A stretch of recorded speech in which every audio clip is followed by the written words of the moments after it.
மக்கள்கிட்ட கையை காட்டி இல்லை மாலையை வாங்கி இல்லை படங்கள் கொடுக்குறவங்கள்ட்ட வாங்கி இது வேற விஜய். நேர பனையூருக்கு ரிட்டர்ன் ஆயிட்டாருன்னா அது வேற விஜய். விஜய்க்காக என் உயிரை கூட கொடுப்பாங்க அப்படின்னு சொல்றவங்க எத்தனை பேர் இருப்பாங்க? அப்ப யாரு விஜய்க்கு ஓட்டு போடுவா? வணக்கம் நேயர்களே, நான் உங்கள் கார்த்திக். நம்முடைய சிறப்பு நேர்காணலில் மூத்த பத்திரிகையாளர் தராசு ஷாம் இணைந்திருக்கிறார். அவரிடம் விரிவாக பேசலாம். வணக்கம் சார்.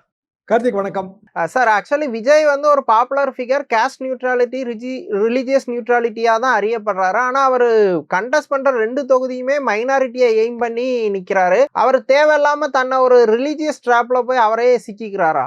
மைனாரிட்டி ஓட்டுமே வந்துங்க, அது பொதுவாக யாரு வரக்கூடாதுன்னு நினைக்கிறாங்களோ அதுக்கு தாங்க ஓட்டு போடுவாங்க. இப்போ வந்து பிஜேபி வரக்கூடாது, இதுதான் வந்து மைனாரிட்டிகளோட பெரும்பகுதியான சிந்தனை. இதுதான். அது இஸ்லாமிய மைனாரிட்டியா இருந்தாலும் சரிதான், கிறிஸ்டின் மைனாரிட்டியா இருந்தாலும் சரிதான். இன்னொரு மைனாரிட்டி இருக்கு, லிங்குவிஸ்டிக் மைனாரிட்டி, அதாவது மொழி சிறுபான்மையினர். அவங்க பல்வேறு காரணங்களுக்காக பிரிஞ்சு ஓட்டு போடுறாங்க. அப்போ கிறிஸ்டின் ஓட்டு கிறிஸ்டின்கிறதுக்காக எப்படிங்க வந்துடும்? விஜயே ஜோசப் விஜய்னு சொன்னது யாரு முதல்ல? எச் ராஜா தானே. இப்போ ஜோசப் விஜய்னு அவரே தான் சொல்றாரு, திருப்பி அழுத்தி சொல்றாரு, சி ஜோசப் விஜய், அதாவது சந்திரசேகர் ஜோசப் விஜய்னு அவர் தான் அழுத்தி சொல்றாரு. அப்போ கிறிஸ்டின் ஓட்டை மட்டும் எய்ம் பண்ணீங்கன்னா அப்புறம் ஹிந்து ஓட்டு அதுக்கு அகைன்ஸ்டால மாறும். சரி, நீங்க போலரைசேஷன் ட்ரை பண்ணீங்கன்னா கவுண்டர் போலரைசேஷன் வந்துடும் எப்போதுமே. அது சரியாவே வராது. அது போக அவங்க இன்றைய தேதிக்கு அவங்களோட பிரச்சனையா என்ன பார்ப்பாங்க அப்படின்னா, பிஜேபி வரக்கூடாதுன்னு தான் பார்ப்பாங்க. அப்ப யாரு விஜய்க்கு ஓட்டு போடுவா? யங்ஸ்டர்ஸ் தான். இந்த இதே மாதிரியான கிரௌடு காம்போசிஷனை அநேகமா விஜய் கேம்பெயின் பண்ண எல்லா ஊர்லயும் நீங்க பாக்கலாங்க.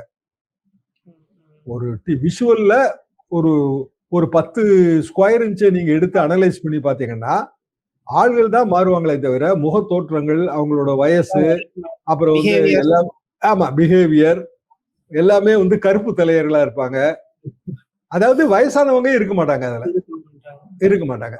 நிறைத்த தலைவர்கள் கிடையாதுங்க, கிடையாது. யங்ஸ்டர்ஸ்லயும் அப்படித்தான் தெரியுறாங்க, கேர்ள்ஸ்லயும் அப்படித்தான் தெரியுறாங்க. இப்படி இவங்க எல்லாம் வந்து எந்த அளவுக்கு வந்து களத்துக்குள்ள போய் வேலை பார்த்து இவங்க எப்படி ஓட்டை கேன்வாஸ் பண்ண முடியும்? இல்ல வீட்லயே கேன்வாஸ் பண்ணிடுவாங்க. இன்டர்னல் கேன்வாஸ், ஒவ்வொரு குடும்பத்திலயும் இன்டர்னல் கேன்வாஸ்.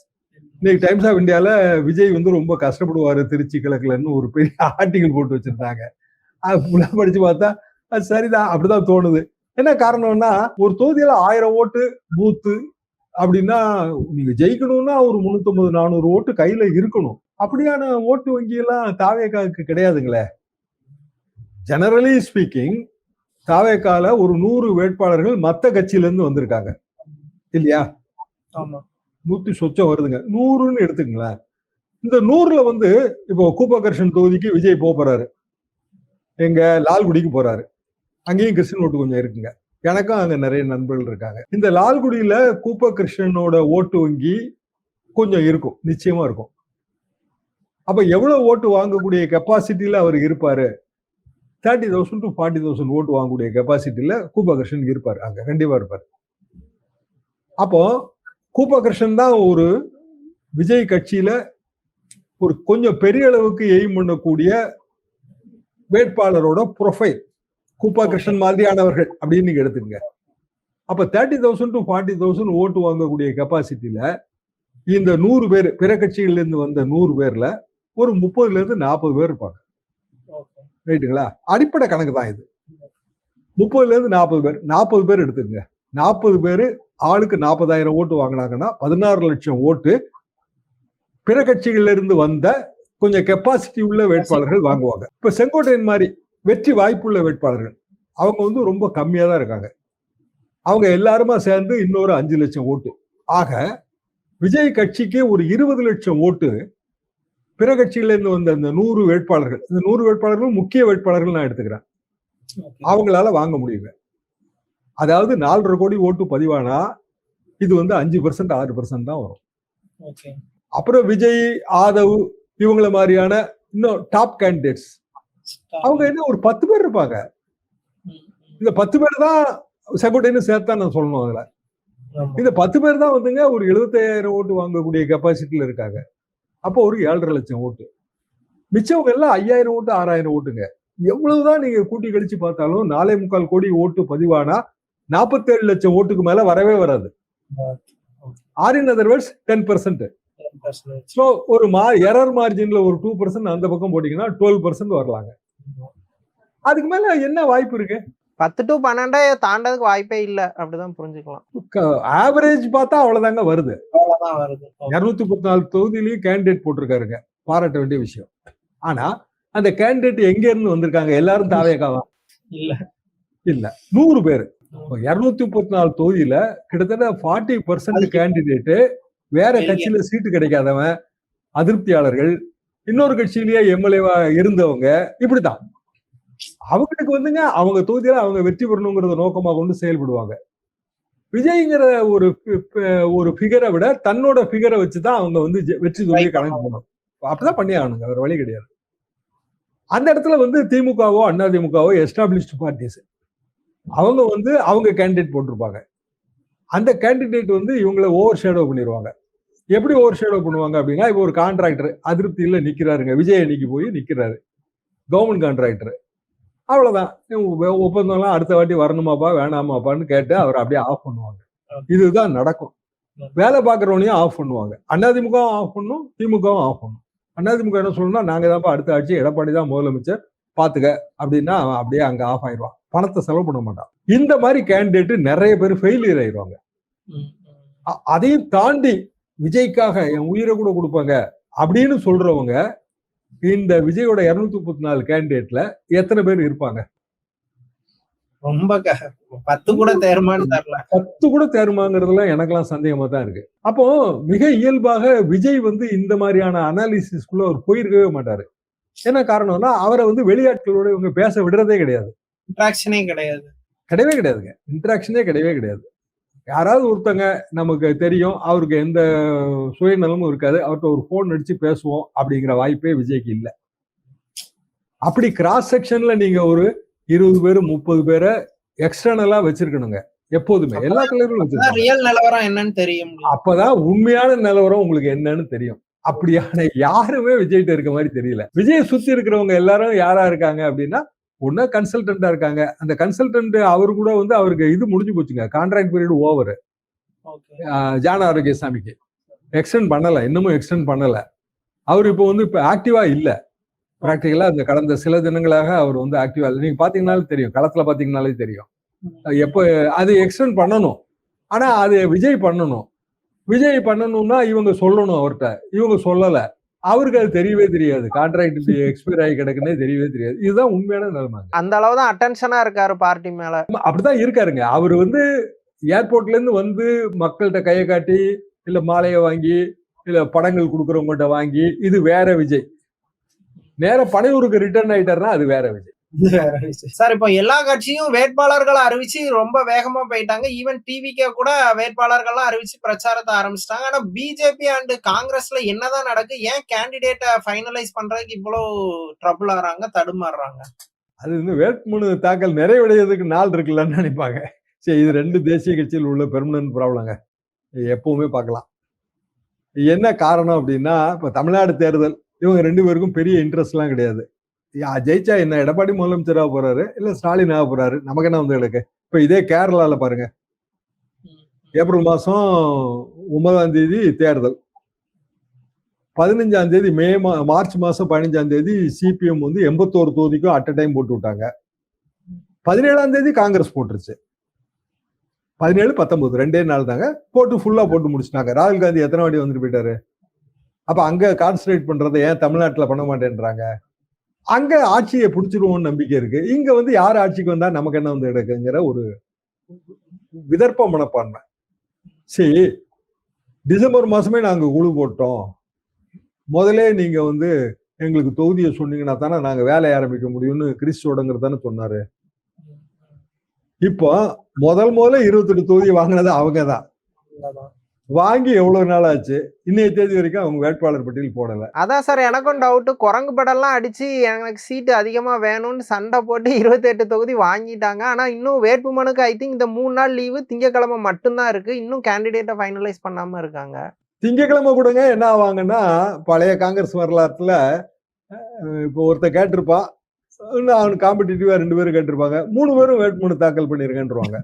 வேட்புமனு வாபஸ் வாங்கும்போது டிசைட் பண்ணி சொல்லுவாங்க. அதுல வந்து ஃப்ரெண்ட்லி கண்டெஸ்ட்டுக்கு போயிடுவாங்க. பாண்டிச்சேரியில அதானே நடந்துச்சு. ஃப்ரெண்ட்லி கண்டெஸ்ட்னா என்னங்க? தேர்தலை ஏதுங்க ஃப்ரெண்ட்லி கண்டெஸ்ட்? ஃப்ரெண்ட்லி கண்டெஸ்ட், வெளியில இருந்து ஆதரவு, இதெல்லாம் எப்ப வேணாலும் கவுப்புங்கிறதுக்கான இன்னொரு வார்த்தை தான்.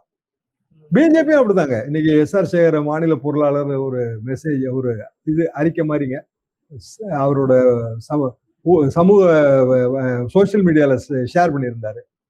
இது முடிவல்ல, முடிவின் தொடக்கம். இப்படி ஏன் வேட்பாளர் பட்டியல் போடல, நீங்க சுதந்திராதீங்க, இந்த போட்டுருவாங்க, இதெல்லாம் வந்து சகஜம் தாங்கிற பாணியில போட்டிருந்தாரு. ஆனா பிரச்சாரம் எல்லாம் ஆரம்பிச்சு வேகமா போயிட்டே இருக்கு. வேட்பாளரே இல்லாம தான் பல இடங்கள்ல பிரச்சாரம் ஓடுது. எடப்பாடி பழனிசாமி மயிலாப்பூர்ல பிரச்சாரத்தை தொடங்கியாச்சு. தமிழிசை வண்டியில ஏறிட்டாங்க. ஆனா அவங்க வேட்பாளர் பட்டியல இன்னமும் அறிவிக்கப்படவே இல்லை. நாளைக்கு மாத்திட்டாங்கன்னா என்ன பண்ணுவாங்க, அதெல்லாம் யாருக்கும் தெரியாதுங்க. வானதி அவங்க இன்னும் அறிவிக்கப்படவே இல்லை. அபிஷியலா அறிவிச்சா தானே அது வந்து கரெக்டா இருக்கும். ஆனா அவங்க வேட்பாளராகவே பிரச்சாரமும் பண்ணிட்டு இருக்காங்க. அப்படின்னா வேட்பாளர் பட்டியல அறிவிக்கிறதுக்கே அர்த்தம் இல்லைன்னு ஆயிருது. சார், யூஸ்வலா காங்கிரஸ்ல இவ்வளவு ட்ரபிள் வரும். ஆனா பிஜேபி கம்பேரிட்டிவ்லி காங்கிரஸை விட கொஞ்சம் கரெக்டா ரிலீஸ் பண்ணிடுவாங்க, கொஞ்சம் கண்ட்ரோல்டா இருப்பாங்க. ஏன் அவங்களே இந்த அளவு தடுமாற என்ன காரணம் சார்? இங்க வந்து பிஜேபி கொடுத்த தொகுதிகள் சரியில்லைன்னு அவங்க நினைக்கிறாங்க. எடப்பாடி பழனிசாமி வந்து ரொம்ப கிளவரா ஜெயிக்காத தொகுதியெல்லாம் தலையில கட்டிட்டாரு. நாங்க கேட்ட தொகுதி எதுவுமே இல்லை. இப்ப அண்ணாமலை இன்னைக்கு காலையில கூட ஆங்கில பத்திரிகையில செய்தி, அண்ணாமலை போட்டி போட போறது இல்ல. ஏன் போட்டி போட போறது இல்லைன்னா, கொடுத்தா எனக்கு கோயம்புத்தூர் வடக்க கொடுங்க. அண்ணாமலை தமிழ்நாட்டோட அடுத்த முதலமைச்சர்னா அவங்க தானே சொல்றாங்க. அப்படின்னா எங்க வேணாலும் போட்டி போடணுங்களா? எல்லா தலைவர்களும் அப்படித்தானே, எங்க வேணாலும் போட்டி போடுவாங்கல்ல. தமிழ்நாட்டுக்கே நீங்க தலைவருங்கும் போது உங்களுக்கு எதுக்கு சிங்காநல்லூர், இல்லைன்னா வந்து கவுண்டம்பாளையம், இல்ல கோயம்புத்தூர் வடக்கு, மதுரையில நில்லுங்க. உங்களுக்கு தான் நிறைய தொகுதி கொடுத்துருக்கலாம், அதுல நிக்க வேண்டியதானே. நான் இதுலதான் நிப்பேன், ஆனா நான் தமிழ்நாட்டுக்கு அடுத்த முதலமைச்சர் கேண்டிடேட்னு சொல்றதுல அதுல என்ன அர்த்தம் இருக்குன்னு எனக்கு தெரியல. அதுக்கு அவரை கூப்பிட்டு வேற பஞ்சாயத்து வேற பேசிட்டு இருக்காங்க. இல்ல நில்லுங்க, நீங்க நிக்கலைன்னா சோர்ந்துருவாங்க, இங்க நின்னாலும் சோர்ந்துருவாங்க, நிக்காட்டாலும் சோர்ந்துருவாங்க. அப்படிதான் இருக்கு. உண்மையான நிலைமை அதுதான். காங்கிரஸும் அதே நிலைமையில தான் இருக்கு. இந்த 2 கட்சிகளோட நம்பருமே கூட்டணியே பின்னுக்கு இழுக்குங்க. இப்ப 27 தொகுதியில பிஜேபி 20 தொகுதி 22 தொகுதி ஜெயிக்கணும்ல, ஜெயிச்சிருவாங்களா? சரி, காங்கிரஸ் 28 தொகுதியில எத்தனை தொகுதி ஜெயிப்பாங்க? அப்ப ஒட்டுமொத்தமா அது கூட்டணிக்கான லாஸ். தேசிய கட்சிகளுக்கு அதிக இடம் கொடுத்தாலே கூட்டணிக்கான லாஸ். நேத்து ஆக்சுவலி பியூஷ் கோயல் வரும்போதே சீட் அனௌன்ஸ் பண்ணிடுவாங்கன்னு எக்ஸ்பெக்ட் பண்ணாங்க. அண்ணாமலை கொடுத்த குடைச்சலோ இல்ல அவர் எதிர்ப்பு தெரிவிக்கிறதுனாலதான் இந்த டிலே ஆகுதா? அண்ணாமலை ஒரு மாதிரி கார்னர் பண்றது இல்ல பிரஷர் பண்றதுன்ட்டு அவங்களுக்குள்ள நடக்குதா சார்? தேசத்தையே ஆள்ற கட்சி அதுக்கு அண்ணாமலை குடைச்சல் கொடுத்துருவாரா? அவர் எப்ப அரசியலுக்கு வந்தாரு? 5 வருஷம் முந்தி வந்தாரு. என்ன பாப்புலாரிட்டி? திமுக எடுத்து வந்து கடுமையா சொல்லிட்டே இருந்தாரு. எப்படி வந்துச்சு பாப்புலாரிட்டி? மத்திய பிஜேபி பம்பு மூலமா பணத்தை அடிச்சு விட்டாங்க. ஏங்க எவ்வளவு கோடி ரூபாய் செலவு பண்ணிருக்குங்க அண்ணாமலை ஒரு தலைவரா உயர்த்தி பிடிக்கிறதுக்கு. அவர் தான் என் வீட்டுக்கு வாடகை கட்டவே வெளியில, ஃப்ரெண்ட்ஸ் தான் எனக்கு வாடகை கட்டுறாங்கன்னு தான் சொன்னாரு. அப்படிதானுங்க அண்ணாமலை சொன்னாரு முதல்ல. அதெல்லாம் என்ன மறந்துடுவாங்களா? ரஃபேல் வாட்சே வந்து எனக்கு ஃப்ரெண்டு ஒருத்தர் தாங்க கொடுத்தாருன்னாரு. பில்ல காட்ட போறேன்னாரு, இன்னி வரைக்கும் காட்டல. சரி, அண்ணாமலை திடீர் தலைவர் தான், அவரை உயர்த்தி பிடிச்சது பிஜேபி. அவருக்கு உயர்த்தி பிடிப்பதற்கான செலவு பிஜேபி செலவு. அண்ணாமலையே வந்து தனியா முயற்சி எடுத்து சிறைக்கெல்லாம் சென்று தண்டவாளத்துல எல்லாம் தலையை வச்சு படுத்து தலைவரா உயர்ந்துட்டாரா? இல்ல அண்ணா மாதிரி எல்லா கூட்டங்களையும் பேசி தலைவரா உயர்ந்துட்டாரா? அவருமே வந்து திடீர் தலைவர் தாங்க, எல்லாருமே சேர்ந்து தூக்கி வச்சாங்க. ஒரு அட்ராக்ஷன் இருந்துச்சு. நம்ம ஊர்ல ஐபிஎஸ் ஐஏஎஸ்க்கு ஒரு அட்ராக்ஷன் உண்டுங்க. அது பெரிய பணியெல்லாம் விட்டுட்டு அவங்க வந்திருக்காங்க அப்படிங்கிற மாதிரி இங்க ஒரு சாஃப்ட் கார்னர் உண்டு. கொஞ்சம் கருப்பா வேற இருக்காரு. சோப்பா இருந்தா நம்ம வந்து லைக் பண்ண மாட்டோம். கருப்பா வேற இருக்காரு. இதெல்லாம் சேர்ந்து அண்ணாமலைன்னாங்க. இது எடப்பாடி. ஆனா எடப்பாடி ஒரு மாதிரி கிளவரா சீட்டை வந்து குடுக்கறதும் பார்த்து கொடுத்து அண்ட் அண்ணாமலையோட பாப்புலாரிட்டி பெருசாகாம ஒரு மாதிரி கன்ஸ்ட்ரைன் பண்ணிட்டாரு. அப்படின்னா அது பிஜேபி அலோவ் பண்ணிருக்க கூடாதுல்ல. எடப்பாடி என்னங்க திடீர்னு தெரியாத தொகுதியவா கொடுத்துட்டாரு? தமிழ்நாட்டுல இருக்க தொகுதி தானே கொடுத்தாரு. நீ வாங்கும் போது என்ன பண்ணிட்டு இருந்தீங்க? சரி, சாத்தூர்னாப்புல என்னங்க நயனார் நாகேந்திரன் அப்படியே ஜெயிச்சு வந்துருவாரு. அவரு அந்த தொகுதிக்கு அந்நிய வேட்பாளர் தானே. சாத்தூர்ல வந்து ஒரு பிரச்சனை அப்படின்னா, ஒரு வியாபார ஸ்தலத்துல பிரச்சனைன்னா இவங்க நயினாரை எங்க போய் பிடிக்க? திருநெல்வேலி போய் பிடிக்கவா? ஆனா அவங்க எப்படி சார் இவ்வளவு ஆனா ஓரளவுக்கு அண்ணாமலை ஆதரவாளர்களை தவிர்த்துட்டு மத்த எல்லாருமே சீட்டு ஓகே அப்படிங்கிற மோடுக்கு வந்த மாதிரி தான் தெரியுது. அண்ணாமலை ஆதரவாளர்கள் தான் ஒரு மாதிரி எங்களை ஏமாத்திட்டீங்கன்னு குடைச்சல் கொடுத்துட்டு இருக்கோமே. அதர் பிஜேபி நான் என்ன சொல்றேன், நீங்க ஏமாளியா இருந்தா நாங்க ஏமாத்தத்தானே செய்வோன்றேன். நீங்க ஏன் ஏமாந்தீங்க? சீட்டு பேசி கொடுக்கும் போதே தெரியணும்ல. அப்படின்னா உங்களுக்கு எதிராக உங்க கட்சிக்குள்ள தானே சதி பண்றாங்க. அண்ணாமலைக்கு வேட்டு வைக்கிறது அதிமுகவா இல்ல பிஜேபியா? பிஜேபி தான். ஓகே சார், தமிழ்நாடு அரசியல் குறித்து பல விஷயங்களும் ரொம்ப விரிவா பேசுனீங்க. நன்றி சார்.